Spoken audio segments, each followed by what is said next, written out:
Hello and welcome to the Two Robbies Podcast, your destination for in-depth discussion and analysis of the Premier League. I'm Robbie Mustoe, he's Robbie Earle, and here are today's topics.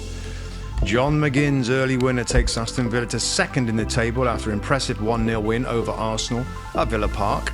Just when you think Man United are back on track, they once again spiral. This time they're dealt an embarrassing 3-0 loss at home to Bournemouth.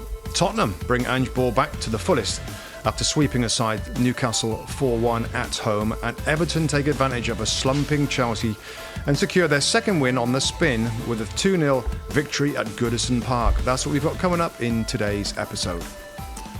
Okay, mate. Weekend off for Mr. Mustoe. Again. We'll move on. Kind of off. Villa Park was the scene on Saturday of a big game. Top of the table, Arsenal taking on a much improved Aston Villa, a great home record, 14 straight home wins in the Premier League. Good game, Rob, lots of issues around it. It's Villa that come away with the 3 points in the end. Unai Emery getting one over his former team. Give me your thoughts on the game and your bigger picture of how things went from Villa's point of view, and then maybe we'll talk about Arsenal. Yeah, really enjoyed the game, and just watching it, kind of marvelling really at how Villa have changed, improved, Rob, over the last 2 or 3 years, where, you know, they weren't far from the relegation zone under Steven Gerrard, and now, you know, they look like they can go toe-to-toe with an Arsenal. I thought it was a very even game, Rob. Fascinated really with the high line of Aston Villa and Unai Emery's tactic on that we saw first-hand on day one away at Newcastle, where it got exploited many times over the top. But over the course of the season, Rob, he's grooved it, and I think you're starting to see now the reason, the purpose of it, why he's doing it, how effective it can be. Basically having that really high line where everybody knows there's a risk involved with players running in behind, but the positives are that you can keep teams very compact. Arsenal don't have a lot of space to try and find their combinations. They keep Arsenal away from their own goal, Villa, that is, when they're pushing so high. They've got a goalkeeper that's ready to jump off his line to get balls over the top. And Arsenal, they didn't figure out a way of getting behind that high line. Yeah. And, you know, that's what I like about it, Rob, because it's something different. And that's aside from the way the Villa play with the ball, which is very unusual, very different. We spoke about many times on this podcast, Rob. I thought it was a culmination of really bright tactical coach in Emery and how he set this team up with and without the ball. But I just thought in terms of that high line, you know, when sometimes us, to be fair, and other pundits or viewers and that watch games and thinking, wow, why are they playing such a high line? There is a risk towards it, but the better you get it, you know, you're almost cutting off the attacks at source, not allowing to build. When you can apply the pressure and it's a very small area for the midfield players to have to work.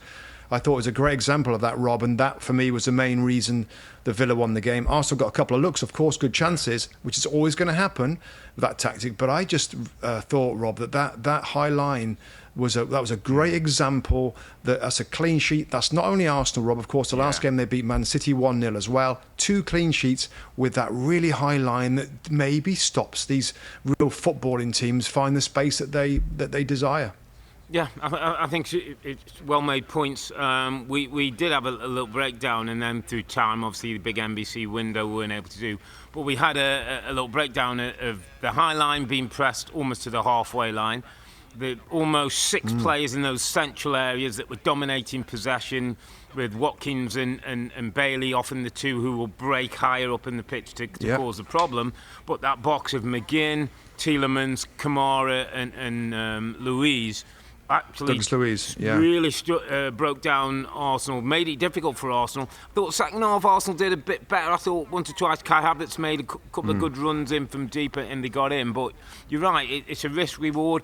My sense with the system, my sense with the players is twofold. One, I think they start believing in it, Rob, because they see it works. And 2, results tell you everything.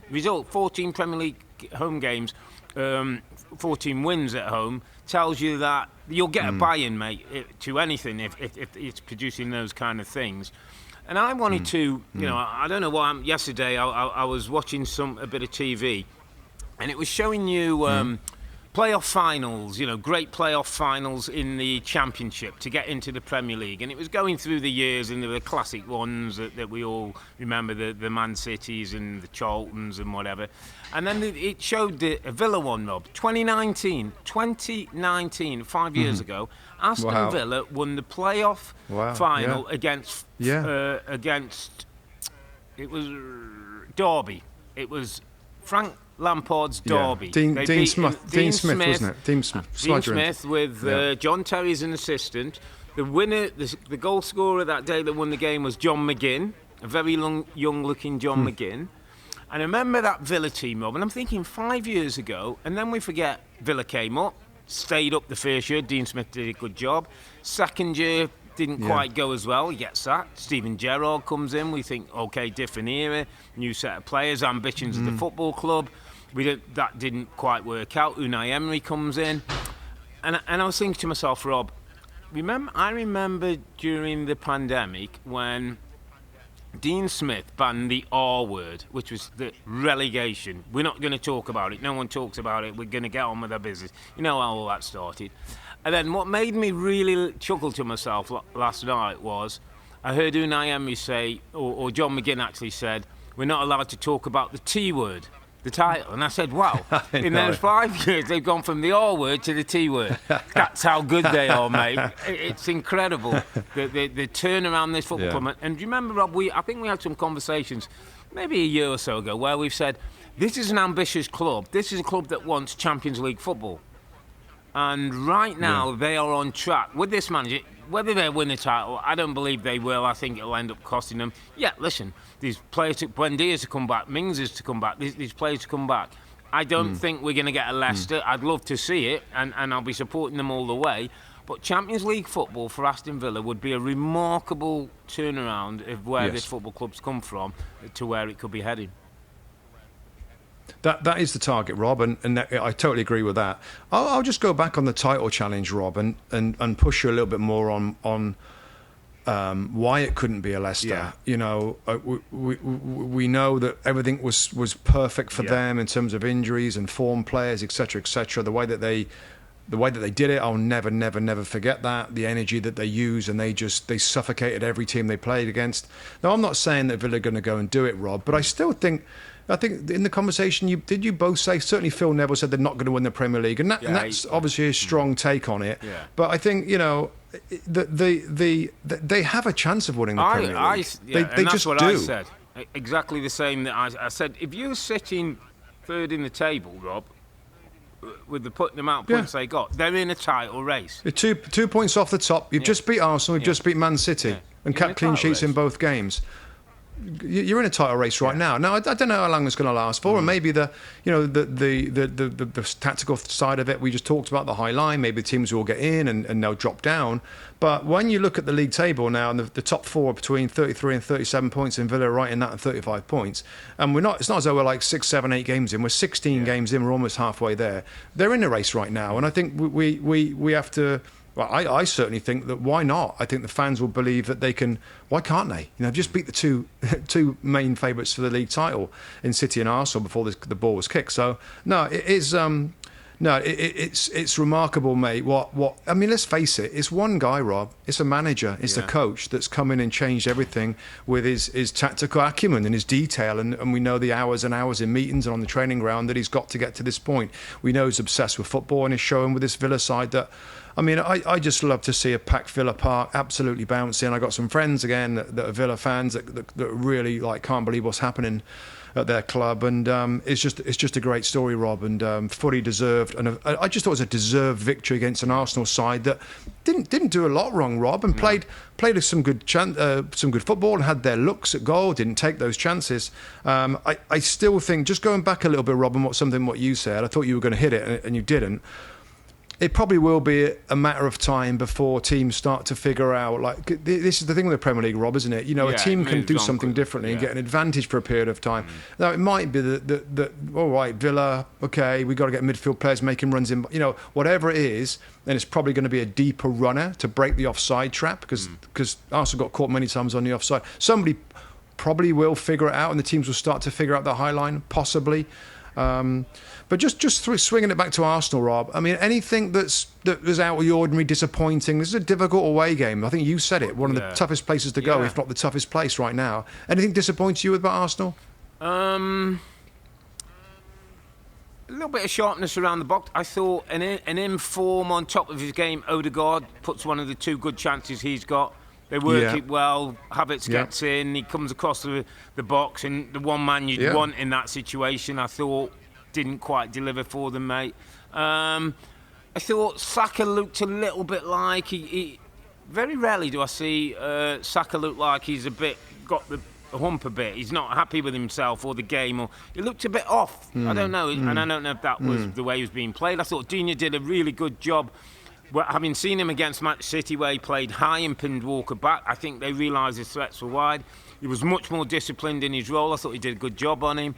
Martinelli didn't get that much change out of Konsa on the other side. So those 2 areas of threat where we normally see Arsenal come good.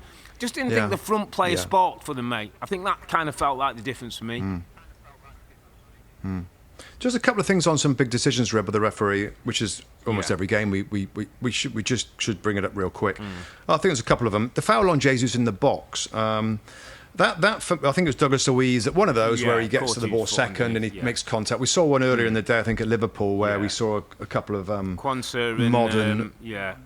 Edouard got. We're seeing these now where the referees aren't seeing them because they, and then we're getting the analytical eye of the slow motion camera and it picking up a lot of things. I did agree with the call on the field. I'd agree. What was it? It was a no call, wasn't it? Yeah. No but I think a call, lot of Arsenal fans, certainly to me on social media, what's this? Why was this different to this, that and the other? And I think, there's probably arguments there. There probably were contacts like that we've seen. Well, I know there has been like that and that are given. Now that, I'm afraid, in that little grey area of subjectivity with different referees and different takes, that's what you're going to get. I think it's one of those. I didn't have a big problem. Even if you'd have pointed at the spot, I would have probably said it's a bit soft, but we've seen them given. So if you're an Arsenal fan, I just think that's it. Like, sometimes you get them, sometimes you don't. And that's the way it's going to be through the season. The other one was the handball, wasn't it, on Kai Havertz, that it hit his arm before he stuck it in. They had to look at it a few times with the... anything else on that one, Rob? Did you... I thought it was the right call, but again, it was the right call. It was a foul in there. Whether there's a foul, I think someone's suggesting that Cash handled it first before he got to Havertz on the hand. So, again, I wouldn't say disappointed because I understand why Arteta, basically said he didn't want to talk about those things, and that wasn't. I didn't feel they were big. There's been times and I'll go back to Not Newcastle big when areas, I thought mistakes were made and Arsenal were denied points. I didn't feel it was that way yesterday. And Arsenal fans and play have to accept sometime that that's going to happen. Some things are going to go away, but they can still continue on. It was a decent performance. As I say, I thought the last third of the pitch was where they weren't as sharp as normal. Otherwise, they would have at least got an equaliser. They got in enough times, created enough chances, and didn't put them away. And if that's the way the game's going to go, then you have to accept sometimes the opposition have got one over on you. All right, mate, we're going to move it on now, if that's okay with you. Yes, and it's back to one of the biggest stories that's been around a while now, the Manchester United story, Rob. And again, you guys led with that this morning for the opening chat. Man United 0, Bournemouth 3 is a stunning scoreline. God, blimey. It was only midweek, Rob, where we're like, Chelsea, that was good. That was bright, attacking play, and that's more like it, front foot. And they gave up some chances. We said that, to be fair, in midweek. And this was one of those situations, Rob, where Bournemouth now have got confidence. They've got a manager that's figured things out a little bit, but this game was very much like a counter-attacking plan for them. Very well organised, very tight, and looked very, very sharp on the counter-attack. And Man United right now, Rob, in their desperation to get on the front foot, to get the attacking players on there, to get Old Trafford bouncing, there's still a little bit of question over balance, midfield balance, the defenders getting caught out of position. And it's just when you see the scoreline, Rob, it's like, I think for me now that closes off the right. And again, I hope to be proved wrong. That closes off the rough start from Man United. Erik ten Hag's finding a way to dig himself out of a difficult hole. Here we go. There's some changes. Certain players out. This is going in the right direction again. Yeah. Well, I just think now it's not, and it can't. And there's going to be good days, but sadly, those good days aren't going to continue whilst this squad is how it is right now. And you know, I don't change what I said on the last podcast, Rob, and I remember it very vividly that let's wait to the end of the season for Erik ten Hag. If they found a way to get into the European competition, then he continues for me. If he doesn't, it's time to make a switch. And I saw Phil Neville today, Rob, was kind of was probably against that, saying that, you know, let's not fire this guy. Let's what we've done all the other times. Let's keep Erik ten Hag, like he's trying to do the right things. And there's, of course, that's Phil's opinion, and of course there's some truth in that. But even with the players that's available to Erik ten Hag now, Rob, and I'll throw it back to you, that's not right, is it? To lose 3-0 at home to Bournemouth, even when, you know, the squad isn't maybe what everybody expects it to be, that's pretty poor. And again, I'll go back to my, you know, for me, if the end of the season they're not qualified for the Champions League, then somebody else has a go at it. And there's going to be big changes, I think, with Jim Ratcliffe buying in. I think he is going to tear it up and start it again in terms of the backroom directors and etc., the recruitment, which absolutely has to happen, because this all goes back to bad recruitment of the squad. But the Erik ten Hag question, Rob, is going to continue. And I don't think he'll get answered till Jim Ratcliffe comes in the building. The 25%, if that's the ownership, comes in. We will like to believe he's going to run the football division. The Glazers have less to do, which I think can only be a good thing, a positive thing for Man United. The biggest decision he's going to make, Rob, the biggest decision he's going to make when he walks through the door, and I would assume, and we talked about it a little bit off air with Rebecca and Phil, I would assume Jim Ratcliffe is the kind of man who's assessing everything before he goes in the door. The biggest decision he's going to make, because in my opinion, and I had it a little publicly today, we're at the stage of it needs a rebuild, it needs a start. We can't keep saying, oh, this week good against Chelsea. You beat Chelsea, you win Manager of the Month, you win Player of the Month, you win Goal of the Month, and then you put in a performance like that against Bournemouth, who scored 3 goals, 3-headed goals, no reply, lack of interest, effort, all the things we've seen, Rob. It's not like... To me, it's like, let's stop kidding ourselves around. Let's all just say what's on our mind. Let's say what really... This thing needs a blow-up and an absolute restart. So the big decision for me, Rob, is, does Jim Ratcliffe think Erik ten Hag is the man to rebuild this football club? That is the biggest decision he's going to make when he walks into the door. If he is, and then, you know, give him the right resources, give him the right setup of team behind him, go and start building buy some players and build what you want to build.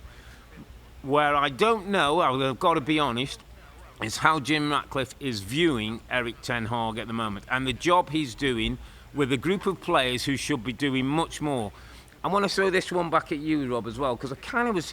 Last night I'm thinking to myself, how can United be like, you know, have good days and bad days in the same week, you know, Newcastle, Chelsea, Bournemouth, and be the only team with a negative goal difference in the top 10, and the only team that hasn't got a draw all season. I was trying to think, not getting a draw, what does that mean?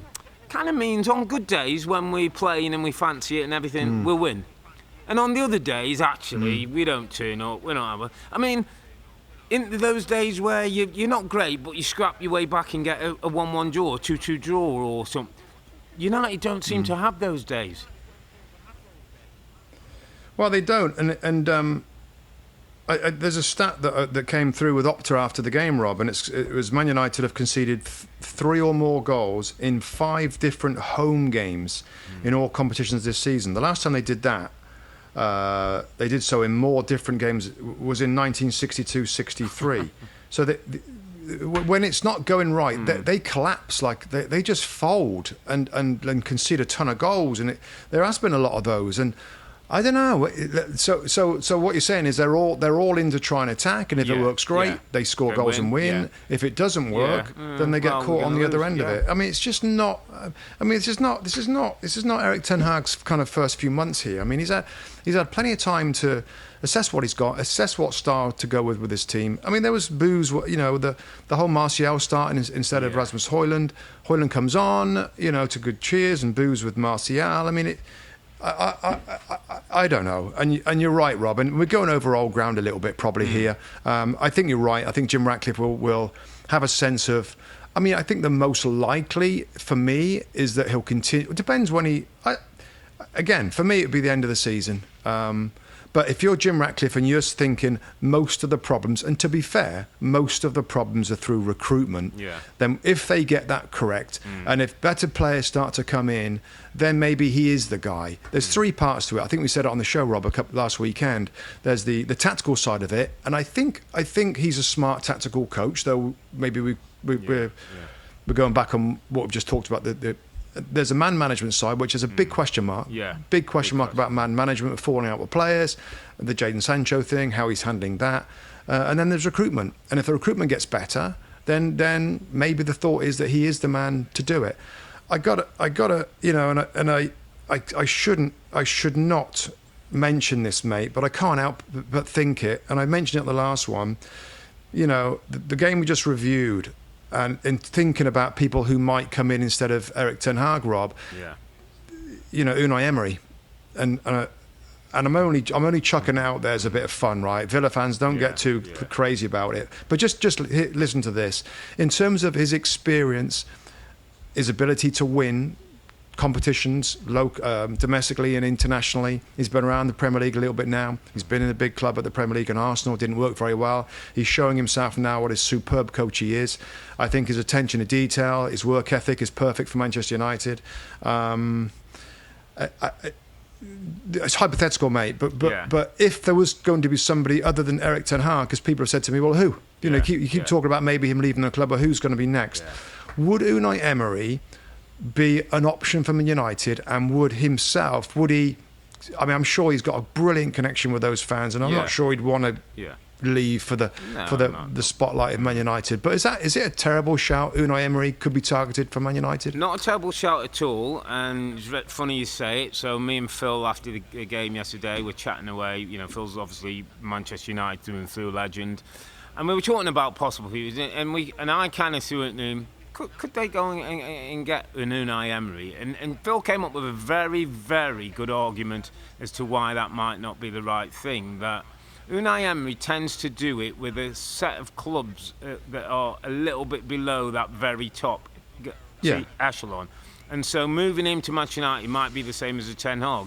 His Villarreal success, the PSG thing PSG, as well. his Sevilla, his success there. So maybe, because he said, it's interesting, and it was fascinating having him around, Rob, where he said, in those clubs, David Moyes was probably, when Moyes went in, he said he completely didn't realise how big and how different this job is to what he had at Everton, which was a big club and he'd done well, but he said Manchester United just absolutely was, blew him away. And he wonders whether Unai Emery might fall into that category. Because I also said from a coaching point of view, and I know, again, we're just throwing names out and saying, I think from a coaching point of view, Roberto De Zerbi interests me, Rob, as a coach who can... When I look at what Brighton have in terms of players and what he's turned those players into, as well as the end product and the whole build-up of play, I think that I look at Maguire and I look at Luke Shaw and I look at them and think, could he not make better use of these players than now? Again, if he's the right man, whether it be too big for him, he's got personality, he's a bit fiery, he's a bit more media friendly maybe than Ten Hag. But listen, I'm sure this debate's going to go on and we can chuck loads of names at it. But it doesn't take away from the biggest decision Jim Ratcliffe's going to make when he walks in that door is: does he back Ten Hag with the right structure to get it right, or does he say, actually, I've seen what's happened over the last 18 months, and I think I'm going to go with my own man?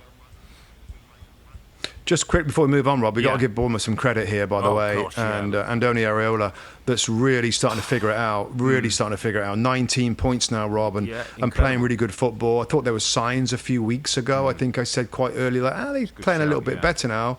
And I think, there was a little bit of a different one today. It wasn't today, against Manchester United. It wasn't. It was very counter-attacky, but very, very efficient in doing it. So he's really, really found his feet. And Bournemouth, it was a big call, wasn't it? And I remember we were always like, well, how's he going to do with Gary O'Neill at Wolves? And that all of a sudden looks, well, they got the same points after the same amount of games, Wolves and Bournemouth. So maybe Bournemouth, the ownership will start to feel more pleased or happy about the big switch they made in the summer. But no, full credit to Bournemouth. It's not easy for Bournemouth, old Bournemouth, to do what they're doing in the Premier League. So well done, Earle, and well done, Bournemouth. Yeah, I think it was one of those where Erik Ten Hag should actually have gone to the Manager of the Month award and give it to Earle on his way back to Bournemouth. Actually, you deserve it more than me, but hey ho, Manager of the Month didn't do too well for Erik Ten Hag. Okay, mate, let's move it to another big game, Tottenham Hotspur Stadium, Spurs v Newcastle. I think we're all looking forward to this one. A Spurs team that haven't won in 5, haven't taken the lead in all those games. A Newcastle team that just come off a bit of a poor showing at Goodison Park at Everton. So, all eyes on, was Angeball going to continue? What was Eddie Howe's team about ahead of big Champions League game on Wednesday against AC Milan? I think we can quite convincingly say Ange won this one. Spurs were much brighter, much better. And I thought a few worrying signs for Newcastle, Rob. I know the amount of injuries they've got and how there's no, he's not able to rotate and get, but they look a little bit out on the feet at the moment, Newcastle. Yeah, they do. Maybe we should start with them, Rob. There's plenty to talk about both clubs, but I think Newcastle, the only thing I would say, right, it's I think it was the fifth game that the outfield players exactly the same. The fifth game, the same team, basically, apart from the goalkeeper, that have started. And absolutely, that's the story. It's pretty obvious that everybody, you look at them and they just not have the same intensity. And they're not the same team without that intensity. That's kind of obvious. They've got another Champions League game coming up. They've got to go again. It'll probably be the same team again. I know there's a couple of players coming back. Wilson's coming back. Sean Longstaff was on the bench today. The only thing I would say, Rob, right, and maybe, he has got players on the bench. It's not as though he couldn't rest and rotate some of these players, Rob. And 4-1, 3-1 against Everton. That's 7 goals conceded in 2 games. Is there anything on Eddie Howe here that with his 5? I mean, I think he uses 5 subs. There are 5 subs now for all these teams that are getting stretched, which I guess helps on this. Though it doesn't seem to be helping because there's a million injuries that we've not seen before. Yeah. But could Eddie Howe, and I know it's not a strong bench, but he could have made some rotations and changes to try and freshen it up. Do you think there's anything in that, or is he okay just to keep putting the same people out there when there's others? I know some of them on the bench are coming back from injury. I know. But surely, there's other players in the club that can come and play and try and give some a break of a game. Well, I think there's a sense in that players come back. Wilson was back on the bench and Longstaff was on the bench. So they were 2 players who hadn't been involved recently who were getting fit. And there's a sense, I think, that the injuries are getting a little bit better. I think it is an argument. I point to the argument I gave on the show today, and I said it from early on, Rob, and it's not making me feel any better or worse that I still feel as though this team can only win one way with the way that they play. And I've said from pre-season, with the amount of games they're going to have, I looked, Rob, in the next every 3 days, Newcastle have a game. They play AC Milan in the Champions League. They've got a Premier League game. They've got a League Cup game away to Chelsea, quarter-final of the League Cup. They've got Premier League, they've got Premier League, they've got Premier League, up through till, that's, I think, January the 1st. Every 3 days, there is a game. I just don't think to believe that you can play with that intensity, whether you're swapping players or not, I just don't believe that you can continue to do that for the amount of games they're playing and think that it's going to keep going. And I don't know if Tonali was such a big loss, obviously suspended for so much of the season, whether his control of the football might have helped them keep a little bit more possession. They're just not a team, Rob, who know how to rest in possession. They're not a team who don't always... Every time they get the ball, it's like worked into trying to create a chance. And I just feel like it's too much. Whether they're changing or not, I think Eddie's got to find a way, a bit like Klopp had to do at Liverpool, find a way to not just be reliant on that when they are intense, when it is chaotic, when they're full on thunder, and they're brilliant at it. How can we win when it's not those days? Yeah, that's right. I mean, I think the game could have been a little bit different, Rob, if I think Isak that chance early on, got in behind Tottenham. I think Ben Davies just got a little touch on it, took it away from Isak. But Spurs, I mean, I got to say, you got to love. I sat watching in my front room today. And it's a fun watch. There's no team, Rob, right now that play as fluid as Tottenham Hotspur. There's almost no point doing a lineup because there's just not. I mean, you might as well throw the names up there and put them in a list. Like, here they are, here's playing. They could go anywhere. They could be anywhere, and anybody could show up in the box and score goals. I mean, the Udogie goal. Yeah. I mean, I knew you guys would break it down that way. I mean, he literally in his head, he's not thinking about anything. I played the ball. Well, I'm going to go and run through here. He's in a centre forward spot at the end of it. The fluidity is like nothing we see now, and I don't know also whether there's been a team ever in the Premier League era, maybe before that have the fluidity that Tottenham have. And I tell you, it's so much attacking intent that you got to love it. And there is risk to it. Of course, there's risk to it. And that's, again, we're going over stuff. It's just every time you see them play, I feel like I'm repeating myself because every time you see them play, it's the same kind of stories like, wow, some of this football and so many players going forward and they look like conceding a lot as well. And I got to say, I think the Tottenham fans must be loving it right now. Yeah. There's going to be some hammerings. There's going to be some losses. There has been, of course, over the last 4 or 5 games. But you've got to like the way that he's going to continue with it. And maybe Newcastle was a good game matchup today, given all the things we just talked about with Newcastle. But you still got to love the way that they play, and Kulusevski playing in that midfield, and Udogie and Porro playing almost like high number eights in those little pockets. It's fun to watch, mate, and I feel good for Richarlison as well, getting a couple of goals. He'll feel better about himself. Interesting kind of switch, Rob, wasn't it? It was Son on the left. Yeah, put Sonny left. And Richarlison up through the middle. I mean, Son was brilliant in that position. He assisted the first 2 goals off the top of my head. I think he did. He gets behind Kieran Trippier, which is a good matchup. Yeah. It's just, I'm all in. I'm all in on the Spurs style and this guy and what he's doing. It is different, and I know he's going to get backlash when they get beat badly sometimes, and because they will. But right now, as in his words says, I'm trying to build something here, mate. He's trying to build a team that when he gets more players in, maybe that'll become a little bit less, look like conceding so much. But it was another example and probably a good time to do it when you've had a few losses, Rob, to get back on track. No, listen, everybody, we're not going to flip and fold now and go on a run of losing. We're going to do the same thing, and this is why we do it, because he feels, and this is the best way of winning games. And he said, I'm quoting from a press conference, that he said, it's great that it's fun to watch, but it's the way that I believe the best way is to win games. And we'll see as he goes on in this Premier League. Yeah, a couple of things just on that, mate. And I totally agree with you in terms of what we see, and he's stuck to the way he wants to win football games and play and be fluid and get players in those high attacking areas of the pitch. Totally get all of that. I think, and I think Graham Lascelles was alluding to it before the game. Did a little hit with Graham and John Champion, and he touched something that I was thinking in terms of. I totally agree with, and I love that this guy is standing by his beliefs and going to play the way he wants to play. And if it's successful, great. And some might say he'll get criticism, and if it isn't successful, he'll stand by it. But there is moments in games where, and Graham used the phrase game management, which again I'm not in love with the phrase, but I just feel that the evolution of this is sometimes just having a little structure to go back to, Rob. They've been ahead in 5 games in this run when they've not won, and they've given up leads.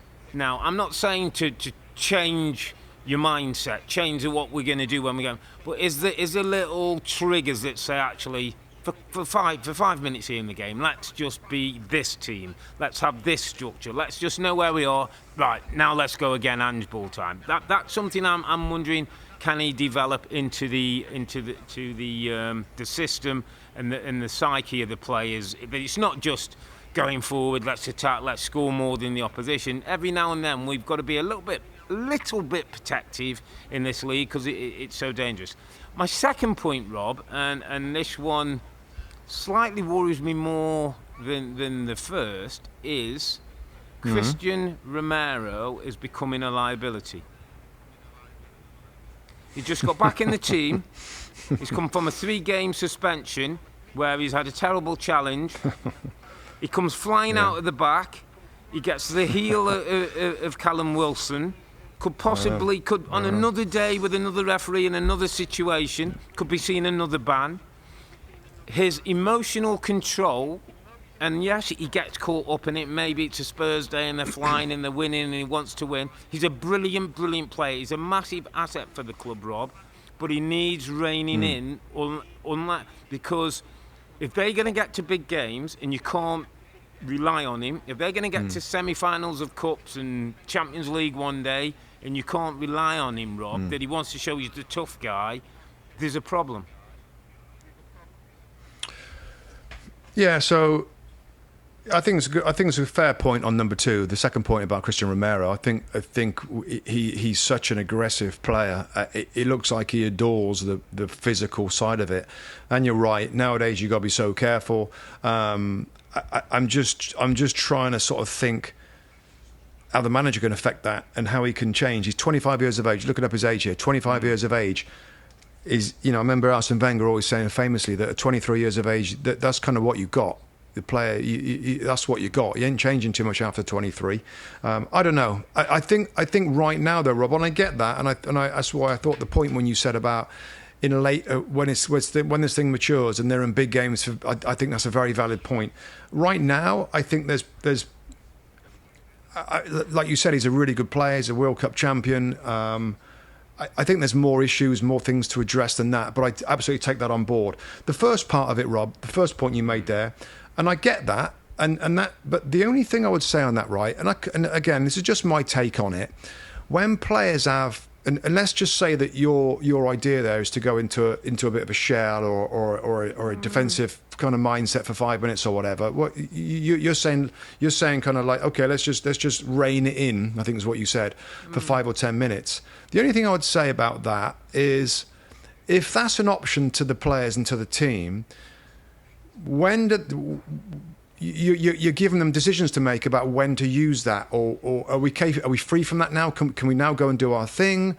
And I know exactly why you're saying it, and it's a sensible comment. I'm just trying to think of, if players are given another way of playing, could they, like, well, hey guy, I think it's now. I think now's the time when we got to come back in and don't do that and come back here. And do you know what I mean, Rob? I hear your point. Does it get confusing? I hear your point, but I think, and I'm going to be respectful of both our careers, I think the modern day player is more flexible, has a better tactical understanding than we did in the day. And let me tell you why I say this. I remember a conversation. I went and watched Chelsea training in a pre-season at UCLA, and I was talking to Thomas Tuchel and his assistant manager, and we were chatting about things. And he said to me, he's an ex-player. I think he played at he's the guy from Liverpool. I think he might have been Liverpool reserves and played somewhere low down Wigan or somewhere in the league. Anyway, he said to me, you know the biggest difference between our era and the era of the guys now, he said, they're smarter, they're tactically more aware, and they do stuff on video and that. It's not all on training ground and all. And he said, the football of today is very different from the football of the 80s and 90s. And so all I'm saying in those situations are, let's not bunker in, because they're not a bunkering in team. I don't think they'd be very good at bunkering in. But now and then maybe can Porro and Thingy come a bit deeper? Can one go and one stay? Can Basuma in the middle of the park grow into the guy who says, come on, hang in here for a little bit. Okay, we're good now. So you can go. I just think a development of IQ, of understanding, of reading a game.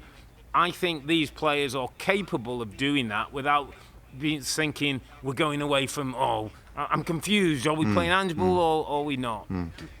That would be my counter argument, Rob. Yeah.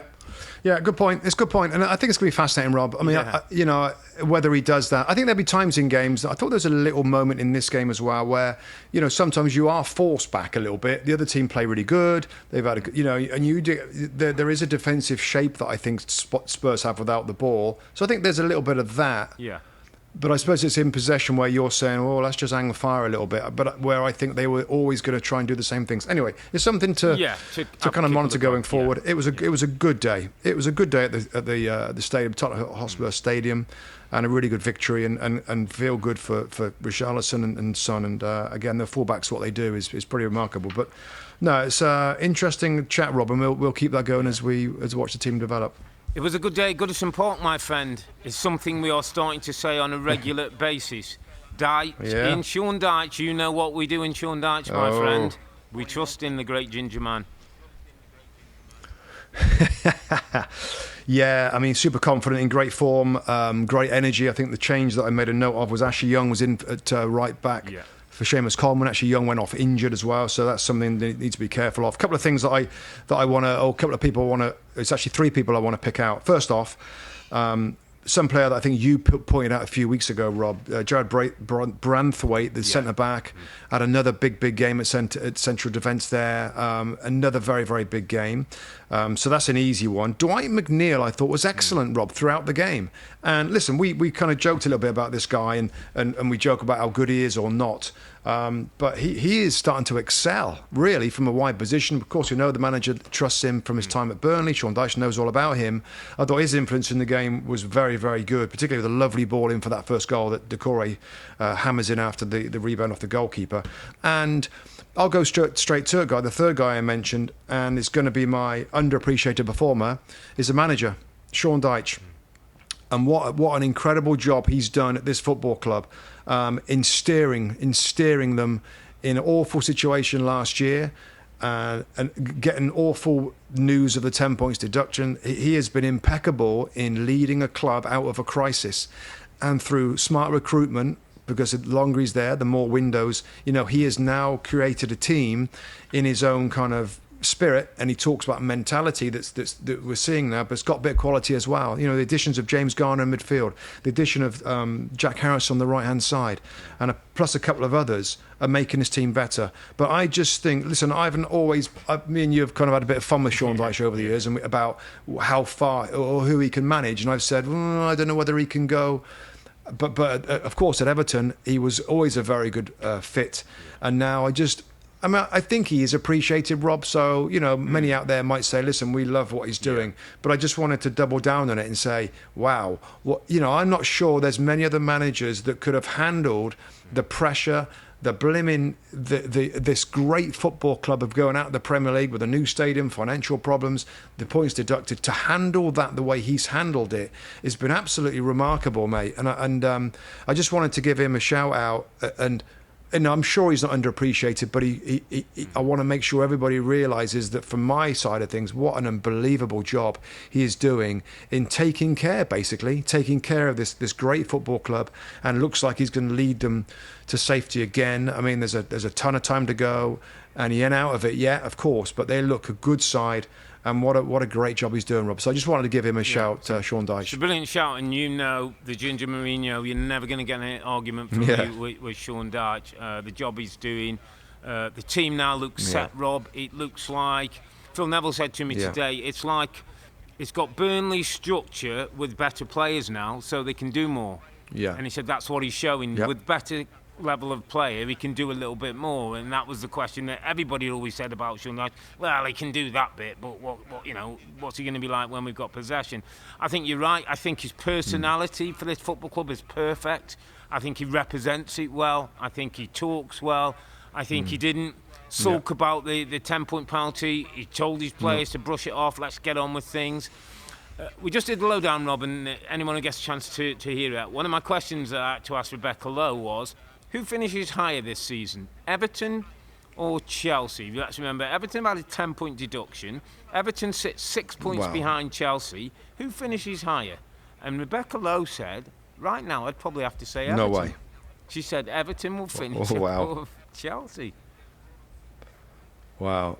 Yeah, I don't necessarily agree with that, and I love it, and that's what's great about the lowdown. Yeah. Bex comes with some great takes and some strong takes and controversial takes. Totally, I mean that's the whole point of us doing it. It's great. But yeah, why not? I mean, I don't think that'll happen. I think Chelsea will have to talk to me about Chelsea. Have to find today. A little bit of form at some point. Talk to me about Chelsea today. I mean, they didn't turn up at Man City, and you talked about lack of energy and lack of drive and blah blah. I thought they there wasn't an awful lot. And there was one shot on target in the first half. I think Everton had one shot.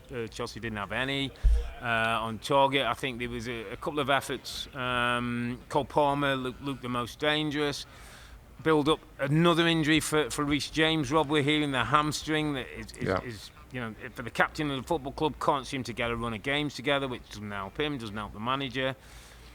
4 changes, Rob, to the Chelsea team. Silva didn't start, Colwell didn't start, Sterling didn't start, and I'm forgetting who else didn't make. Cucurella, was it? No, Cucurella played left back, wasn't it? It was a right back who was different, but it was a different looking Chelsea. But in the end, Rob, I kind of feel like some games are won through different things. I just felt the will wasn't there today.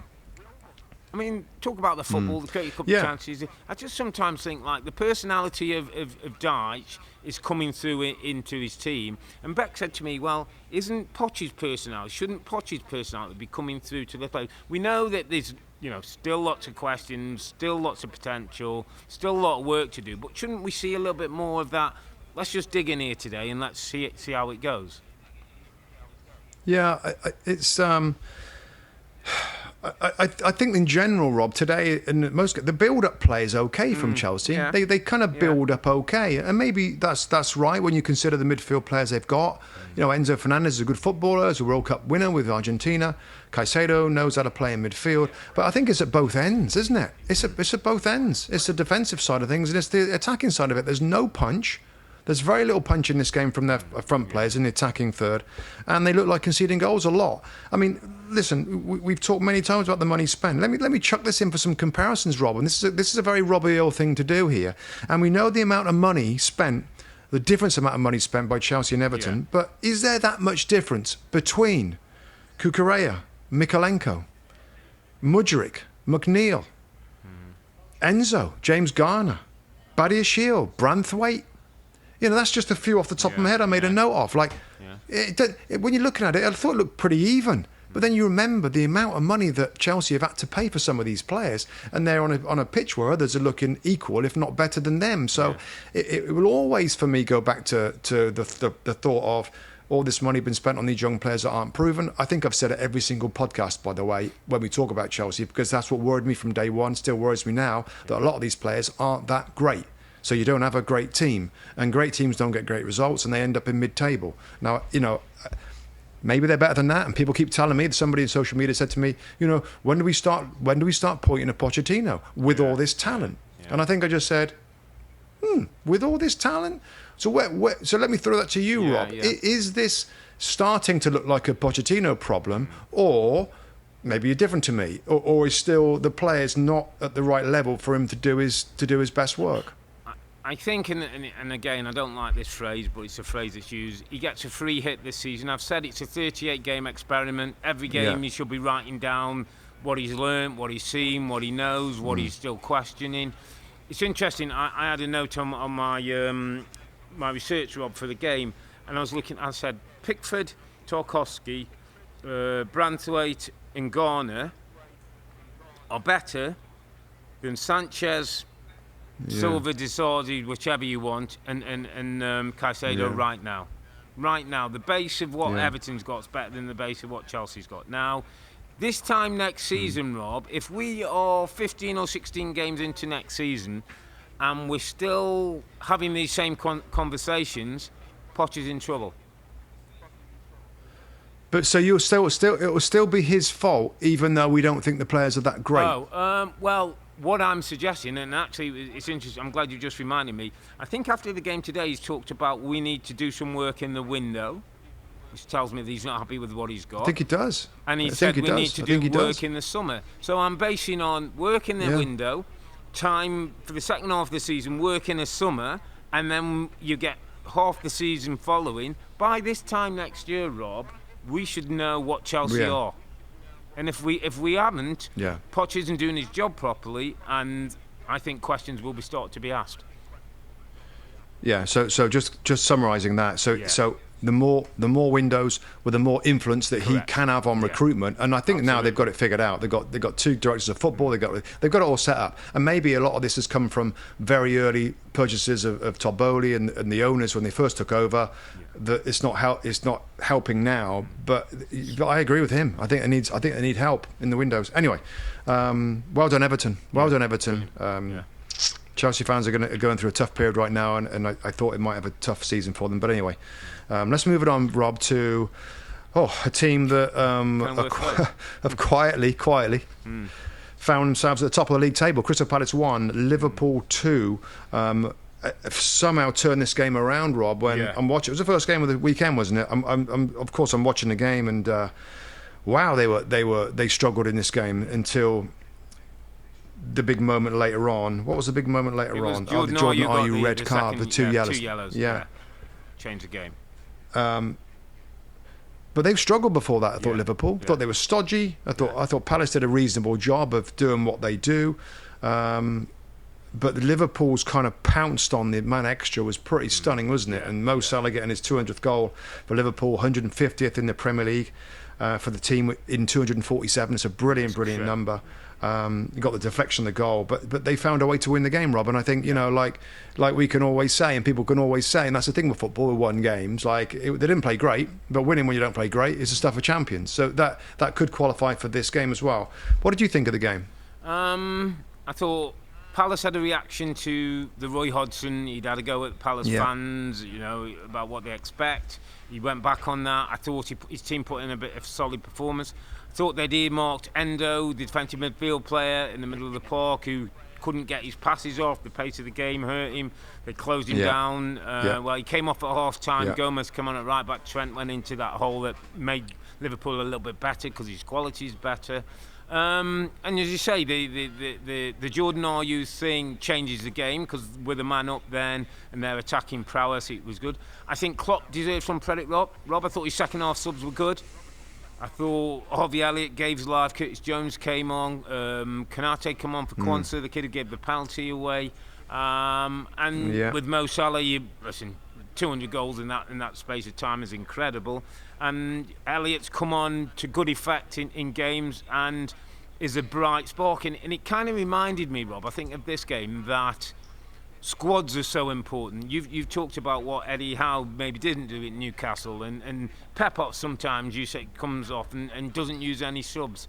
The ability to change a game, and one of the guys I forgot to mention with Unai Emery. I think Unai Emery's tactical substitutions are excellent. He affects games with the subs that he makes, and I think Jurgen Klopp's one of them as well. I think some managers are really into it, more into. Other managers tend to be like, I'll stick with this 10 or 11, and if somebody's injured or really tired, I'll change them. Otherwise, I'll leave it.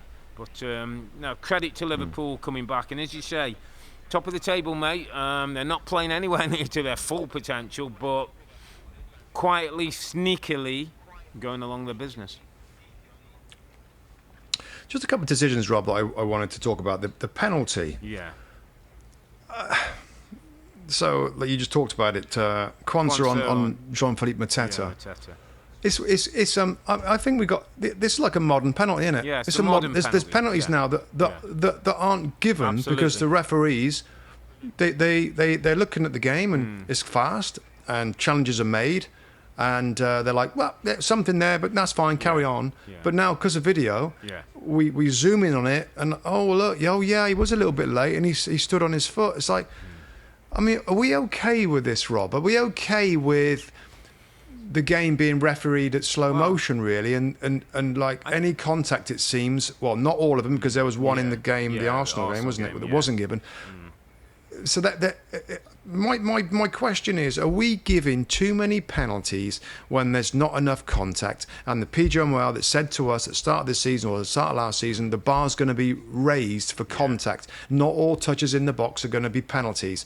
Was this one of those, or was this genuinely, the referee, everybody, the referee kind of was there and didn't, what are we doing? We open up this can of worms that, do you know what I mean? Well, I think with this one as well, Rob, it was we recorded 144 seconds after the incident that he goes over to VAR. So the game is flowing from, and then we go back. Yeah.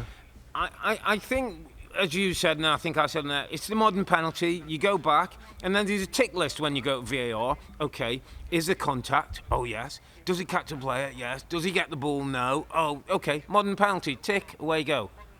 But the problem is that it doesn't happen on all cases. If every one of those is a modern penalty, then okay, we just get used to it. But it's because some seem to be modern penalties, some, it wasn't much of a contact. So we start going down that road then, and it's different. But I could see, I felt there was just enough contact on this, and I could see why that penalty kick was given. I've got to be honest on that one.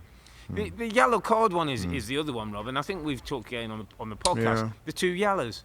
I mean, it's hard to argue because it's a foul, and Harvey Elliott's breaking away, and he's maybe denying them the attacking opportunity. It was a trip. Was he though? It's a trip. Was it? It's a trip. And it's a trip. Does that deserve a red card? Does that deserve to go down to 10 men and lose a guy for another game for a second trip? Could he not be saying there, careful, Jordan, you're on another one of those, mate, and I'm going to have to give it you? Yeah. I don't know. Yeah. I don't know. I tweeted something very similar. Yeah, I don't know either. I mean, that's such an impact on a game like that. It's such an impact. It's so harsh on Crystal Palace. He's in front of the ball, and he's like, I don't know whether he could get out of the way for the first yellow card. He stood in front of the ball. Yeah. And then it's a foul. I think the difference now between fouls, and you sort of say stopping a premise and attack. Well, the very nature of having to go for a ball, like, you probably are going to do that. The game is so transitional now where you win the ball and you go to the other end. So it's every foul, I just feel like every foul is so close to being a yellow card. Like, and 2 of them, we've seen it so many times this year.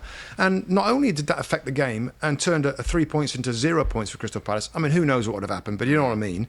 And also, he's going to be suspended. He's going to miss a game for that. And for 2 small little things, again, it's... these are big consequences to these decisions, and I don't know, and I don't want to be the miserable flipping ranter on our podcast, mate. Yeah, but I actually bumped into some friends the other day when I went out, and we were talking about it, and it's probably that's why it's on my mind. They're sort of saying, God, the modern game is got so soft and everybody's going down, and what's happening is that because players are used to seeing it, anytime there's any sort of contact, they're flying to the ground because they know that video is going to pick it up if there was a bit of contact. So anyway, listen, I don't want to get into that. Crystal Palace 1, Liverpool 2, brilliant for Liverpool. They're at the top of the Premier League table right now, and I think what we can say, Rob, in terms of that race is that nobody's perfect. We've seen that to this point. It's nobody's perfect. Liverpool didn't play well in this game. Yeah. It's going to be an imperfect winner, and in some ways that's fun for people, neutrals out there that are watching this title race. It's going to be, who knows, survival of the fittest. Are City going to find a run again? Can Liverpool go and play a lot better and be more rounded? Whoever it is, can Arsenal? I don't know, it's just it makes it a lot better. But fair play, Liverpool not playing well, winning the game. Yeah. They'll go out of there and get on a bus or the flight back up to Liverpool and be very, very happy. Let's take it to Kenilworth Road, because at one stage, my friend, at half-time, we had one of the biggest shots in Premier League history. Adebayo with a goal from a Townsend cross. We've got Pep talking to a fourth official walking on the pitch, not happy. We've got Pep going into the dressing room. In fairness to City, got about their business better in the second half. Get the goals through. Bernardo Silva comes up with so many big moments for them. Jack Grealish gets an important winner in the end. There was an incident in this game. I thought Jacob Brown was a little fortunate with the jump in on Phil Foden that went to VAR, serious foul play, and it was deemed not serious enough to warrant the red card. So he got away with nothing, didn't even get a yellow card in that situation. That I thought was a poor decision. But one of those weeks where City just had to win, didn't they? I mean, the headline writers were already at half-time writing the headlines of the haves and the have-nots and the multimillionaires and the paupers. Yeah. You could see it all, couldn't you? But City got a win, important win. Rodri back in the team obviously helps them, makes them better. And no Haaland today, Rob. We heard that there's some reoccurrence of a stress of injury that he's got, which... His foot, is it? Yeah. Yeah, I said to Beck, just doesn't sound great. If one of those things is going to keep flaring up every now and then. I just wonder how that will look between now and the end of the season. But I suppose the main thing for City was back to winning ways, got the win. Jack Grealish said everybody can calm down now and stop looking at City. It was an important win, Rob, even though it just at 2-1.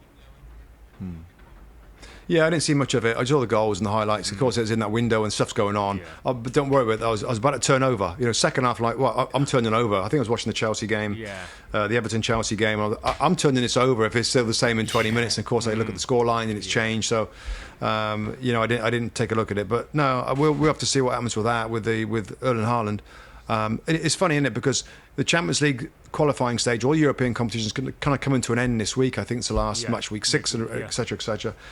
And because there have been so many injuries, but then we're going to go into a crazy busy holiday period, festive fixtures that, God, it's game after game after game. So, I don't know how it's all going to shake out and which squads are the strongest and stuff, but, they can't afford to lose Earle and Haaland for a long period of time, I wouldn't think, when you haven't got De Bruyne and a couple of others aren't playing particularly well. But they got it done, got the job done. I mean, Luton, wow, what a flipping story that would have been. Going through the others, mate, because we're reaching the end now. Sheffield United, fair play to them. They won at home. Chris Wilder, the new manager. James McAtee scored, I think, right on this stroke of half-time, beat Brentford 1-0. Wolves won, Nottingham Forest won. I'm not sure how much his job was in jeopardy after today's game. I know you guys made a big deal of it, but he's got one game to go and all that. I don't know who was saying so. It was coming out from, I know he's under pressure. People close to the club. So, was it? Yeah, that if he lost, they would he'd lose his job. All right, but they didn't lose it. It was 1-1. Brighton won. Burnley won. I think Brighton coming from behind in that one. Adingra getting another goal for them, and then scored, yeah. And then how about that one? 5-0. Fulham 5, West Ham United 0, and Raul Jimenez gets a goal. Willian, Vinicius, a good day for Fulham, and all of a sudden Marco Silva's got Fulham playing great, and I guess an off day for West Ham United. Rob, what a result that is. Yeah, really off day for West Ham, and that's 10 goals in 2 games for Fulham, by the way. Beat Forest 5-0 in the week. Beat West Ham 5-0 today. And I'm going to go to my underappreciated performer of the week, my friend, because there's a certain gentleman who had a horrific head injury, who's struggled to hit the form that he had before. Raul Jimenez is my underappreciated performer of the week. I believe now he's 4 goals in his last 5 Premier League games. He's playing without the head protection on, and I don't know how mentally or physically that has changed the way he plays. Looks happier, scoring the kind of goals we saw in the goal of Wolves. Is a massive asset to a team, and a good Raul Jimenez is a difference maker to Fulham, because he fills the boots of Mitrovic. He stays at the top end of the pitch with a focal point and has got good technical skills. We've seen him in the past. He's a good finisher for Wolves, and just a man who I think everybody was starting to look at and in a way feel a bit sorry, as if not sure we're ever going to see the same Raul Jimenez again. So I think just to see him back in the goals, back smiling, back enjoying his football, Rob, my underappreciated performer of the week is Raul Jimenez. I like it, and I think everybody in football wants to see him get back to what he was before. And he's an absolute legend in Mexico, the way that he plays as a striker. And it's so great to see him scoring goals. I think you said 4 and 5 now. 4 and 5. That's kind of what we wanted to see, and it's a good shout, because somebody that we've I think you're right. I think people are like, Raul, it's kind of a sad one, really. And, Mitrovic has left the football club, and Raul Jimenez is the player that go in there, and is he the right guy to fill those boots, apart from everything else, to find his form again? So that's really good. It's a really good story for him, and a great story for Marco Silva. I think he's proven himself now to be a really, really strong Premier League manager at this club that looked like it might have a difficult season. And it still might, but that's a great result. 2 results, you're right there. But Raul Jimenez is a good shout, Rob, and so pleased for him. So pleased, particularly the first goal, really good header from a great ball in. Good shout. Fulham 5, West Ham 0. It rounded off a very fun and interesting, full of storylines weekend in the Premier League as normal. Well, that was Matchweek 16, my friend, and it was all change in all areas of the Premier League table. Liverpool sit top, Villa close up, Man City finally get a win, and Manchester United lose again. We'll look out for next week's episode. That's on Sunday, December the 17th, when we'll recap Matchweek 17 in the Premier League as Liverpool prepare for a very special guest. Visitors from Old Trafford. Yeah, Liverpool v Manchester United next Sunday. That's 11:30 a.m. Eastern Time on NBC and Peacock. But for now, I'm Earle. He's Mustoe together with the two Robbies. Thanks for watching and listening. Be safe, stay healthy. It's a good night from me. And it's good night from him. Good night. Good night.